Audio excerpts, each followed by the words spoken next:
कभी भी लोगों के सामने खुद को साबित करने की भूख अपने अंदर मत रखना, तुम्हारा पेट कभी नहीं भर पाएगा। कभी भी लोगों के बीच में चमकने की आशा मत रखना, तुम पर रोशनी कभी नहीं आएगी दोस्तों। ना तुम किसी से ऊंचे हो, ना कोई तुमसे ऊंचा है। सब मुट्ठी भर राख ही है, सबकी यही औकात है। तुम जैसे हो, जिस त्वचा में हो, जिस शरीर में हो, सबसे पहले उसको अपनाओ, एक्सेप्ट करो, उसका आदर करो, उसका सम्मान करो, उसमें कंफर्टेबल बनो। वरना खुद को साबित करने के चक्कर में लोग तुम्हारी इस त्वचा को उखाड़ लेंगे, तुम्हें मैनिपुलेट करके कहीं का नहीं छोड़ेंगे। वो समझ जाएंगे तुम इमोशनली वीक हो, साबित करना चाहते हो, ऊंचा उठना चाहते हो। तुम्हारे अहंकार पर लेप लगा लगा के, प्यार कर करके, सहला सहला के तुम्हें कहीं का नहीं छोड़ेंगे। बहुत सारे गिद्ध घूम रहे हैं इस दुनिया में। थोड़ी खतरनाक बातें करने से पहले, संवेदनशील बातें करने से पहले, जो तुम्हें इस दुनिया के गिद्धों से बचा पाएगी, इस्तेमाल करने वाले लोगों से, चूस कर थूकने वाले लोगों से बचा पाएगी, एक छोटी सी कहानी से शुरुआत करता हूँ। भगवान विष्णु से दो प्राणियों का जन्म हुआ। सबसे शुरुआत की बात बता रहा हूँ। एक मधु था, एक कैटअप था। वो इस धरती पर, इस ब्रह्मांड में दो पहले प्राणी थे, शरीर वाले। भगवान विष्णु के कानों से बाहर आए थे। प्राण देने वाली ऊर्जा का भोग कर करके वो दोनों बहुत बड़े हो गए, शक्तिशाली हो गए। वही दो थे, सारी ताकत उनके पास, शक्ति उनके पास, हर चीज को बस में रख सकते थे। उनका अहंकार भी उनकी तरह बहुत बड़ा हो गया। फिर उन्होंने एक दिन ब्रह्मा जी को देख लिया, भगवान ब्रह्मा को देखा। उनको बहुत परेशान करने लगे, यातनाएं देने लगे। अहंकार में चूर थे। भगवान ब्रह्मा भगवान विष्णु के पास आए, रक्षा करो इनसे। वो भगवान विष्णु से ही निकले थे, पूरे ताकतवर थे। भगवान विष्णु ने उनसे युद्ध करा। जब एक थक जाता दूसरा हावी हो जाता, वो थक जाता दूसरा हावी हो जाता। हजारों साल तक युद्ध चलता रहा, कोई परिणाम ना निकला। भगवान विष्णु को एहसास हुआ कि इनको हराना तो लगभग नामुमकिन हो गया। तो उन्होंने बुद्धि का प्रयोग करा। और ये कहानी आपको बहुत कुछ सिखाएगी, इसलिए ईश्वर ने इस कहानी को रचा है। उन्होंने उन दोनों प्राणियों के सामने अपनी हार मान ली। मैं हारा, तुम जीते, तुम शक्तिशाली, मैं कुछ भी नहीं। तुम महाशक्तिशाली हो, तुम महानायक हो, तुमसे ऊंचा कौन है? जाओ, मैं तुम्हें वर देता हूं, जो मांगना है मांग लो। क्या? उन प्राणियों ने बोला, क्या हमने हराया है, हम शक्तिशाली है, हम महान है, तू हमें वर देगा कमजोर होकर हार कर? वाह! उनका अहंकार तो आसमान को छू गया, इस बात से चोटिल हो गया। उन्होंने कहा, तू क्या हमें वर देगा? जा, हम तुझे वर देते हैं, जो मांगना है मांग, चल। ये सुनते ही भगवान विष्णु के चेहरे पर मुस्कान आ गई। उनका प्लान सफल हो गया। उन्होंने कहा, मैं तुम दोनों को मरा हुआ देखना चाहता हूं, मार देना चाहता हूं। अपने ही घमंड में, अहंकार में दोनों फंस गए और उनका अंत हो गया। तो ये कहानी सिखाती है कि अहंकार, घमंड, ऊंचा उठने की आशा, खुद को ऊंचा समझने की आशा, दूसरों को नीचा दिखाने की आशा, मैं का भाव, इसका कोई ना कोई इस्तेमाल करके हमें डुबा ही देगा। ये कहानी सिर्फ बुराई पर अच्छाई की जीत नहीं दिखाती, ये सिखाती है कि होशियार लोग, समझदार लोग एक इमोशनल इंसान का, एक अहंकारी इंसान का, इगोइस्टिक इंसान का हमेशा मौका देखकर फायदा उठा जाएंगे। उनको लोहे को गर्म करना आता है, वो लोहे को गर्म करेंगे, तपाएंगे आराम से, टाइम देकर, और जैसे ही वो पूरा तप जाएगा तुरंत प्रहार करके उसको तोड़ देंगे, वो कितना ही मजबूत हो। भरे पड़े हैं ऐसे लोग दुनिया में, जो तुम्हें आज बहुत अच्छे लग रहे होंगे। और जब एक इंसान उस स्टेट पर पहुंच जाता है, उसका अहंकार उस स्टेट में पहुंच जाता है, उसको लगता है कि अब मैं सब कुछ कर सकता हूं, अब मुझे कोई रोक नहीं सकता, अब कोई मुझसे बेहतर नहीं, उस स्टेट से ही उसका खात्मा शुरू हो जाता है। आजकल के लोग इतने स्मार्ट हो गए, वो तुम्हारे साथ ईगो गेम्स खेलते हैं, अहंकार का खेल, क्रिकेट से भी ज्यादा इंटरेस्टिंग है। या तो बहुत ही प्यारे शब्द का चुनाव करेंगे, गुड़ की डली बन जाएंगे, या तुम्हें पोक करेंगे, बार बार इरिटेट करेंगे, वही चुभने वाले शब्द बोलेंगे ताकि तुम ट्रिगर हो जाओ। जैसे एक इंसान इमोशनली वीक हो जाता है, इमोशन में फंस जाता है, वो वीक बन जाता है। ज्यादा खुश हो गया, वीक बन गया। ज्यादा अहंकार में आ गया, वीक बन गया। ज्यादा चिढ़ गया, गुस्से में आ गया, तो भी कमजोर बन गया। तो जो तुम्हें पोक कर रहा है, गुस्सा दिला रहा है, वो चाह रहा है तुम गुस्से में आ जाओ और फिर कुछ ऐसी हरकत कर दो कि वो दुनिया को दिखा दे कि इसकी औकात तो ये है। जो वो चाह रहा है वो साबित कर दे। तो तुम्हारा गुस्सा तुम्हारी जीत नहीं, उसकी जीत है। जब एक इंसान बहुत फोकस्ड होता है ना अपने गोल्स को लेकर, लोग डर जाते हैं, थर थर कांपने लगते हैं। क्यों? क्योंकि ये हमसे आगे बढ़ जाएगा। जो काम मैं नहीं कर पाया, आराम में जी लिया, ये बहुत आगे बढ़ जाएगा, फिर मुझे पूछेगा नहीं, फिर मेरी कोई वैल्यू नहीं होगी, ये मुझसे जुड़ा हुआ है, सब इसी को पूछेंगे। वो इंसान डर जाते हैं। अब क्या सल्यूशन है? जान से तो मार नहीं सकते, तो वो सोचते हैं इसको भटकाओ, राह से भटकाओ। चाहे उसके बदले तुम उनसे नफरत करने लगो, तुम भी उनको टारगेट करने लगो, गुस्सा दिखाओ, पर कम से कम पीछे तो रह जाओगे। तो वो बेचारे बहुत बड़ा कॉम्प्रोमाइज करते हैं, तुम्हारे प्यार को कुर्बान कर देते हैं उनके लिए, तुमसे मिलने वाली इज्जत को कुर्बान कर देते हैं और तुम्हें पोक करना शुरू कर देते हैं, मिसगाइड करना शुरू कर देते हैं, गुस्सा दिलाना शुरू कर देते हैं। ऐसे ऐसे शब्द कहते हैं कि तुम्हें पूरे पूरे दिन चुपते रहेंगे, तुम पढ़ाई नहीं कर पाओगे, काम नहीं कर पाओगे, मेहनत नहीं कर पाओगे, क्योंकि तुम्हारा ध्यान उन पर है। चलो कुछ तो जीवन में उनको हासिल हुआ, तुम्हारी असफलता ही उनकी मेहनत है, उनकी कमाई है। दोस्तों, जितने मैंने सबसे ज्यादा समझदार लोग देखे ना, सबसे ज्यादा होशियार लोग, सब बिल्कुल ना मूर्ख बनते हैं। वो मूर्ख बन के जीते हैं। आप उनसे कुछ बोलोगे वो ऐसे सुनेंगे जैसे उन्हें कुछ ना आता, कोई एक्सप्लेनेशन नहीं, कोई करेक्शन नहीं। जी जी बताइए बताइए, बहुत ध्यान से सुनेंगे। वो घंटों घंटों एक इंसान को सुनते रहते हैं बिना इंटरप्ट करे। उस इंसान के शब्दों से जो वो किसी और बारे में बोल रहा है उसको इनसाइड आउट जान लेते हैं शांत रहकर। आपकी बातों में कॉन्ट्राडिक्शंस क्या है, आपका सही इंटेंट क्या है, चाहते क्या हो, आपकी कमजोर कड़ी क्या है, कैसे आपको ध्वस्त किया जा सकता है, आपका फायदा उठाया जा सकता है, सब उनको समझ में आ जाता है शांत रहकर, और आप बोलते रहते हो। मैंने कभी बहुत समझदार लोगों को बहुत सेलिब्रेट करते नहीं देखा, सफलता के नशे में चूर होते नहीं देखा। छोटे छोटे जो माइलस्टोन्स आते हैं बिल्कुल भी नहीं, शांत रहते हैं, सहज रहते हैं। ध्यान लक्ष्य पर होता है, ध्यान मेंटेन करने पर होता है जो पाया। क्योंकि सेलिब्रेशंस कई बार क्या करती हैं, हमें सेटिस्फाइड कर देती है। बहुत कर लिया भाई, अब मैं मुक्त हूं भाई। नशा होता है सेलिब्रेशन का, जो आपका सही चीजों पर से ध्यान हटा देता है जो जरूरी है। सेलिब्रेशन आपको धीमा कर देती है, पर जिसको भी बहुत ऊंचा उड़ना है उसकी लाइफ में सेलिब्रेशन का स्थान नहीं है। सेलिब्रेशन मतलब आई हैव डन इनफ, बहुत कर लिया भाई मैंने। और जो एक्सीलेंट लोग होते हैं, जीनियस होते हैं, they have never done enough. वो कभी भी अपने काम से सेटिस्फाइड होते ही नहीं, हमेशा उनके मन में एक एंग्जाइटी रहती है, अभी भी कम है, अभी भी कम है। जो सबसे समझदार लोग होते हैं, अगर ऐसा बनना है तो समझा रहा हूं, वो कभी भी बहुत आसानी से रिस्पॉन्स नहीं देते आपकी बातों को, हरकतों को। आपको बहुत मेहनत करनी पड़ेगी अगर उनसे रिस्पॉन्स निकलवाना है। उस इंसान के गुस्से की इतनी वैल्यू होती है कि अगर महीनों सालों में वो एक बार गुस्सा करता है, अगर उसने गुस्सा कर दिया, दूसरा इंसान बिल्कुल चुप रहकर सारी बातें सुनता है। उसको पता है इंसान कभी गुस्सा नहीं करता, गुस्सा किया तो कोई बड़ी बात है, कुछ बड़ा कर सकता है। कितना पोक कर लो, वो व्यस्त रहेंगे, तो आपको कुछ समझते ही नहीं, आपकी हैसियत को इस लायक समझते ही नहीं कि आप उन पर कोई प्रभाव डाल पाओ। वो बिजी है अपनी लाइफ। ध्यान रखना, जो भी इंसान आपको नीचा दिखाता है उसके पास दो कारण हो सकते हैं। वो खुद को लेके इनसिक्योर है और दिखाना चाहते हैं कि मैं भी रेलेवेंट हूं, किसी काम का हूं। तो दो लाइनें खींची हुई हैं, उनकी लाइन ऊपर नहीं हो सकती, वो दूसरी को मिटाना शुरू कर देते हैं कि मैं ऊपर तो दिखूंगा। या वो इतनी मेहनत नहीं करना चाहते कि अपनी लाइन को ऊपर खींचे, दूसरी पे रबड़ लगा देंगे, क्योंकि उनको लगता है जो भी उन्होंने लाइफ में अचीव करा है वो इनफ नहीं है, वो बहुत नहीं है। या फिर उनको लगता है कि जितना एप्रिसिएशन उन्हें मिलना चाहिए था, तारीफें मिलनी चाहिए थी, वो नहीं मिली दुनिया। या फिर वो तुम्हें इसलिए नीचा दिखाएंगे स्लेज करने के लिए, ट्रिगर करने के लिए, ताकि आपको सेल्फ डाउट हो जाए, या आप ज्यादा रिस्क लेने लगो, या तेज चलना शुरू कर दो, गलती कर दो, ताकि आपका ध्यान भटक जाए और आप बड़ी गलती कर दो। कुछ ना कुछ करके बस आप गिर जाओ, खत्म हो जाओ, बर्बाद हो जाओ। तो कोई आज आपको नीचा दिखा रहा है अपने शब्दों से, कितना कमा लेता है, अरे इतना तो मैं ड्राइवर को दे देता हूं। तो दे दे भाई,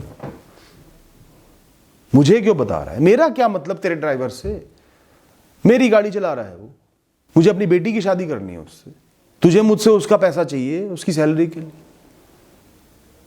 तू दे रहा है, वो ले रहा है, वो काम कर रहा है, तू सर्विस ले रहा है, मेरे को क्यों बता रहा है। मेरी सैलरी जो मर्जी हो, मैं अपनी राह पर चल रहा हूं, मुझे पता है मुझे भविष्य के लिए क्या करना है। बात कर, जब भी आप एक प्रोसेस में होते हो, बड़े प्रोसेस में, सफलता नहीं मिलती, बीच में फंसे होते हो, सफलता मिलनी है बहुत समय बाद, कलेक्टिव कंपाउंड, बहुत लोग टोकेंगे, ताने मारेंगे, दिखावा करेंगे जान के, आपको जताने के लिए कि वो बेटर जीवन जी रहे हैं ताकि आप अपनी राह को छोड़ दो। उन्हें पता है भविष्य में आप बहुत कुछ बन जाओगे, आपको एहसास नहीं, उन्हें एहसास है। आप तो इनसिक्योरिटीज में फंसे हुए हो, संघर्षों में फंसे हुए हो, उन्हें एहसास है कुछ बड़ा कर जाएगा भाई। ये तो भटका दो इसको, शो ऑफ करके, नीचा दिखा के, ताकि भटक जाए, सेटल हो जाए, सेक्रीफाइस करते। जब मैं छोटा था तो मेरे पिताजी मुझ पर निराशा पता है कैसे दिखा देते, ये बोलकर इसके बस की नहीं है, इससे नहीं हो पाएगा, ये नहीं कर पाएगा। और उसी समय में ट्रिगर हो जाता था, अच्छा मुझसे नहीं हो पाएगा, जान फूंक देता था उसका, करके दिखाता था, अच्छा कैसे भी करूं, कितना नुकसान कर लो अपना, करके दिखाऊंगा। काम के लिए नहीं, उनको गलत प्रूव करने के लिए। बहुत समय बाद मुझे एहसास हुआ कि ये उनकी टैक्टिक थी, तरीका था मुझसे मुश्किल जटिल काम करवाने के लिए, ताकि मैं जी जान से वो काम कर पाऊं। अब वो तो मेरा भला चाहते थे, मुझे नेगेटिव मोटिवेशन दे रहे थे, पर बाहरी दुनिया इसका इस्तेमाल अपना काम निकलवाने के लिए करेगी, इस्तेमाल करने के लिए करेगी मेरा। तो जीवन में जब भी किसी ने मुझसे ये बोला है कि इसके बस की नहीं है, इससे ये नहीं हो पाएगा, या प्रूफ करके दिखा कि तू ये कर सकता है, मुझे तो विश्वास नहीं। मैंने हमेशा बोला है नहीं कर सकता, आंखों में आंखें डालकर बोला नहीं कर सकता, मेरे बस की नहीं है, आई एम नॉट कैपेबल। आप कैपेबल हो, आप भगवान हो, आप ब्रह्मांड हो, आप ही कर सकते हो, मैं नहीं कर सकता। आपकी विजय हुई, सामने से राइट जाकर गेट है, वहां से चले जाओ, आप करके दिखाओ मुझे कैसे हो सकता है, मैं तो अज्ञानी, नहीं इस्तेमाल कर पाए लोग, नहीं फायदा उठा पाए। जब किसी समझदार चालाक आदमी को आपके अंदर से कोई सच निकलवाना है, कोई सीक्रेट निकलवाना है, वो एक बेहुदा कहानी की रचना करेगा आपको चिढ़ाने के लिए, आपके अंदर फ्रस्ट्रेशन जगाने के लिए, कि आप फ्रस्ट्रेट होकर सच बोल दो। जैसे एक इंसान जॉब स्विच कर रहा है, नहीं बताना चाह रहा अभी, चाहे दूसरा बिजनेस शुरू कर रहा हो, नहीं लूप होल देना चाह रहा लोगों को, लोग क्यूरियस हो गए, समझ में आ रहा है कुछ तो हो रहा है, एक चालाक आदमी उसको आकर बोलेगा भाई सुनने में आया तुम्हारा काम ठप पड़ गया, खाली बैठे हो, बड़ा दुख हुआ। अब क्या दूसरे आदमी को बड़ी बेचैनी होगी, खाली थोड़ी बैठा हूँ, अनएम्प्लॉयड थोड़ी हूँ, इतनी मेहनत कर रहा हूँ, आगे बढ़ रहा हूँ, इसने तो अनएम्प्लॉयड का ठप्पा लगा दिया। नहीं भाई साहब नहीं, काम शुरू कर रहे हैं दूसरा, वो वाला काम चालू है, जाके देख लो, अनएम्प्लॉयड नहीं है।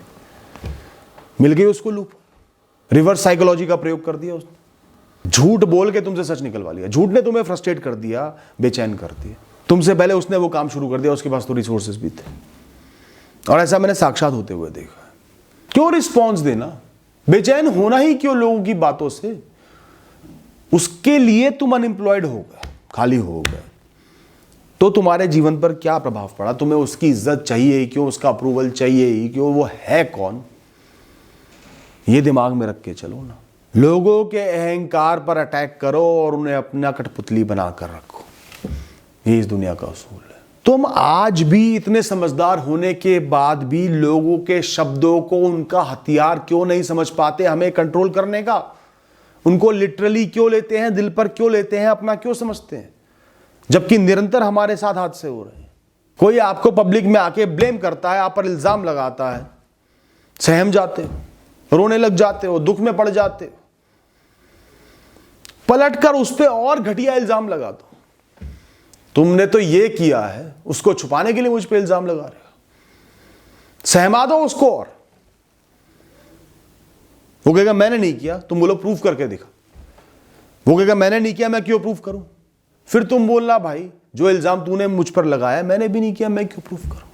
बात खत्म, साबित कर दिया उसको गलत। ये चालाकी सिखाने आया हूं तुम्हें मैं, ताकि तुम बच पाओ लोगों की चालाकी से। तुम्हें बुरा बनाना मेरा मकसद नहीं है, पर इतना समझदार बनाना मकसद है कि दुनिया के गिद्धों से, लोमड़ियों से, चीलों से तुम बच पाओ। जब भी कोई इंसान मेरे सामने शो ऑफ करता है ना, मुझे उस पर दया आने लगती है, क्योंकि मुझे तुरंत ही एहसास हो जाता है कि ये इंसान इनसिक्योर है अपने आप को लेकर। इसकी वर्थ इस पर डिपेंड नहीं करती, मैं इसको कैसे देखता हूं उस पर डिपेंड करती है। इसके पास कुछ तो बहुत कम है जो किसी और चीज को ज्यादा दिखाकर खुद को ऊंचा दिखाना चाह रहा है। मैं और तारीफ करता हूं, बहुत बढ़िया भाई, कमाल कर दिया, कमाल है भाई, शहंशाह हो तुम भाई। और इसलिए मैं कभी भी शो ऑफ में एंगेज नहीं करता, क्योंकि मैं खुद को नीचा नहीं दिखाना चाहता। मेरे पास कुछ है और कुछ नहीं भी है तो भी मैं अपने आप में प्रसन्न हूं, अपना सम्मान करता हूं, अपने आप को ऊंचा समझता हूं। तो शो ऑफ क्यों करूं? मेरी वर्थ मेरे कुछ ओन करने पर, किसी चीज का मालिक बनने पर, कुछ अचीव करने पर डिपेंड नहीं करती है, क्योंकि जो भी अचीव करोगे वो सब टेम्परेरी है। वो चला गया तो वर्थ गिर जाएगी, आपकी औकात गिर जाएगी। मेरी तो नहीं गिरती, मैं तो नहीं गिराता, इसलिए मैं शो ऑफ नहीं करता। तो शो ऑफ करने वालों का बुरा मत मानो, जलो मत, चिढ़ो मत, गुस्सा मत खाओ उन पर, दया खाओ। ओहो हम नीचा आदमी है थोड़ा, कोई बात नहीं बेचारा, तारीफ कर देता हूं यार, कुछ तो अच्छा महसूस करेगा। कभी कभी किसी कारण से जब लोग मुझ पर हंसते हैं, कोई एम्बैरेसमेंट हो गई, गलती हो गई, नुकसान हो गया, लोगों को मौका मिल गया हंसने पर, तो उनकी हंसी के साथ मैं खुद पर हंसता हूं, उनसे ज्यादा जोर से खुद पर हंसता हूं, खुद का ही मजाक बना लेता हूं, क्योंकि वो मैटर जिस पे वो हंस रहे हैं वो हंसी के काबिल है, मैं नहीं। मेरी जगह वो खड़े होंगे तो भी उन पर लोग हंसेंगे, कोई और खड़ा होगा तो भी लोग हंसेंगे, और जो खड़ा होगा वो खड़ा होकर वहां से निकल जाएगा, फिर कोई और आएगा, उस पर लोग हंसेंगे। It's not about me, it's about the matter. मैं भी उस मैटर पर हंस लेता हूं। मैं चलते चलते गिर गया, टांग फिसल गई, तो मैं तो उठ के खड़ा हो गया, कोई और गिरेगा, गिरते रहेंगे लोग, तो वो हंसी मेरे लिए थोड़ी है। हाँ, अगर मैं नहीं हंसूंगा अपनी गलतियों पर, लोग हंसेंगे, मैं बुरा मानूंगा, तो एक तो मैं बिना बात के उनसे चिढ़ना शुरू कर दूंगा, दूसरा मैं उनकी नजरों में आ जाऊंगा कि इंसान तो कलप जाता है जरा जरा सी बातों पर, हंसी पर, वो और मुझे चिढ़ाएंगे। Humans are sadistic in nature. They have a part of them which is sadistic, which seeks pleasure in other people's miseries. तो हर इंसान के अंदर वो एक हिस्सा भी है जो दूसरों के दुखों में सुख खोजता है। तो अगर उन्हें पता चल गया, इंसानों को पता चल गया कि आप छोटी छोटी बातों से प्रभावित हो जाते हो, आप संवेदनशील इंसान हो, वो आपको और चिढ़ाएंगे, मज़े लेंगे और हंसेंगे। तो कोई भी चीज़ दिल पर मत लो। आज वो आप पर हंस रहा है तो मूर्ख है, इसलिए हंस रहा है। जीवन की गहराई से आपको नहीं जानता, कोई आपके चेहरे के रंग पर हंस रहा है, मतलब कि उस इंसान की सिर्फ इतनी औकात और इतनी समझ है कि वो दूसरे इंसान को उसकी स्किन से जज कर सकता है, उसकी बुद्धि से, उसकी कहानी से, सोच से, विचारों से, स्वभाव से, एजुकेशन से, कुछ नहीं। वो गधा सिर्फ स्किन से जज कर रहा है, तो वो गधा है। हंसो उस पर, अपनी स्किन के कलर पर भी हंस लो, खुश होकर हंस लो, मेरा है, मैं खुश हूं। जितना खुद पर हंसोगे उतना दूसरे इंसान की हंसने की जो अर्ज होती है, ज़ील होती है, खत्म होती चली जाएगी, वो हंसना बंद कर देगी। उनकी जो सैडिस्टिक साइड है उसको आग जलाने के लिए माचिस मिलेगी ही नहीं बार बार, क्योंकि आपकी हंसी की तेज हवा वो आग बार बार बुझा रही है। ये बहुत इशू आता है, लोगों को ये ताना बहुत पड़ता है, तू तो हराम का खा रहा है, तू तो फ्री का माल खाता है या खाती है, you live on the hard earn money of someone. उनसे सीधे सीधे बोलो, जो भी सप्लायर है जो मुझे हराम का माल सप्लाई कर रहा है उससे कांटेक्ट करो, आप भी ले लो ना। हराम का माल बट रहा है, आप क्यों नहीं ले रहे? गधे हो क्या? पैदल हो गया दिमाग से? और फ्री में मुझे जो दे रहा है उसको बोलो सप्लाई बंद कर, अभी से बंद कर। अगर आप उसका फायदा नहीं उठा पाए तो मैं कैसे उठा रहा हूं? ये तो आपके साथ नाजायज हो गया। आपको तो दुनिया ने नीचा बना दिया, जाके मेरी सप्लाई को रोको, मना कर दो, बिल्कुल सप्लाई देने की जरूरत नहीं हराम की। और अगर आप सप्लाई नहीं रुकवा पा रहे, वो हराम का माल मुझे मिल रहा है, तो मतलब हराम का तो नहीं है, किसी कारण से दिया जा रहा है। चाहे आज कुछ मतलब ना निकल रहा हो, भविष्य में निकल जाए।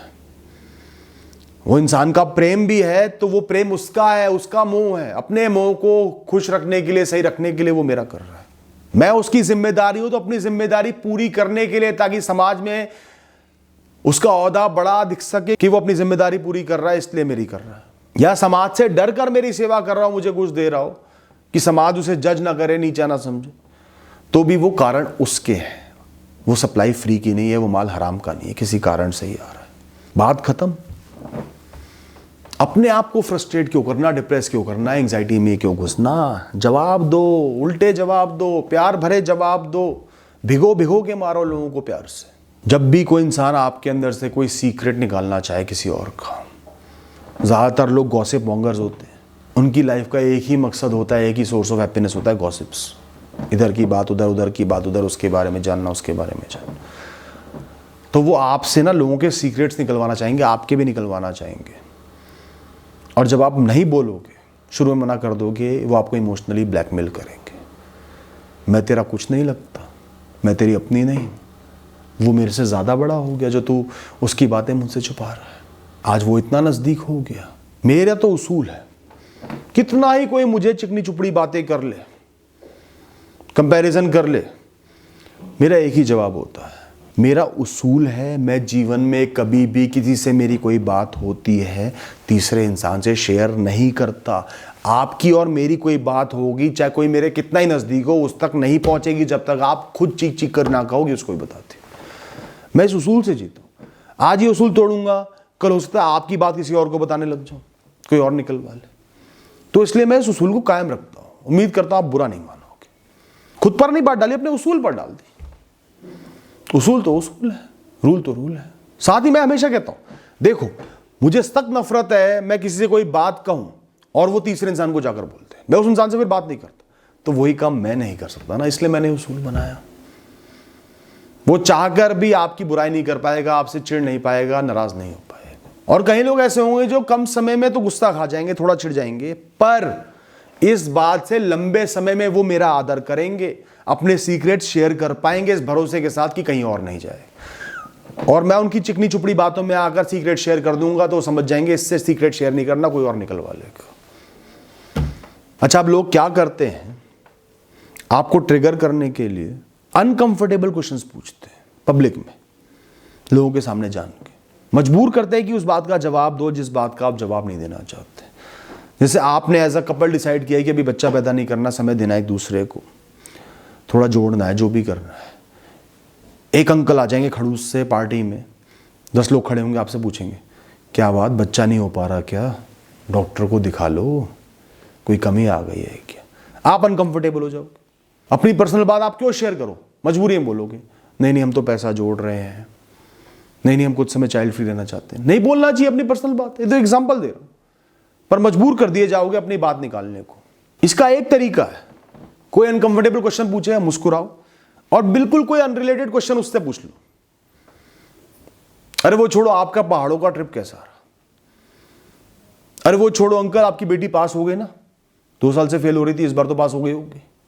अरे अंकल आपका तो पेट बहुत बढ़ गया, क्या हुआ, कोई तकलीफ है क्या, खाना पीना ज्यादा रखा हुआ है क्या। ले लो पूरे मजे, कोई बड़ा हो छोटा हो रिश्तेदार हो, कोई फर्क नहीं पड़ता। मैं तो फर्क नहीं करता, बेशरम लोगों का मैं कभी लिहाज नहीं करता। बिल्कुल ही अनरिलेटेड क्वेश्चन पूछ के सारी अटेंशन उस पर ट्रांसफर कर दो, बिल्कुल चुप रहो उनके प्रश्न के लिए, नहीं देना जवाब। ठीक है अंकल, जैसा आपकी मर्जी, जैसा आपको लगे, आप तो महान है। कंपटीशन है, ये चैलेंज है चुप रहने का। जीत उसकी होगी जो चुप रहेगा, जवाब नहीं देगा। जीतना सीखो दोस्तों लोगों से, मूर्ख बनना नहीं, विक्टिम बनना नहीं। उम्मीद करता हूं मेरी इन बातों से आपको कुछ इंपॉर्टेंट चीजें समझ में आई होंगी। ये वो रोजमर्रा की बातें हैं, ये वो रोजमर्रा की बातें मैंने बताई हैं जो हम सबके साथ होती हैं। हमारे पास जवाब नहीं होता, हम फंस जाते हैं। अब नहीं फंसोगे। Thank you, all the best.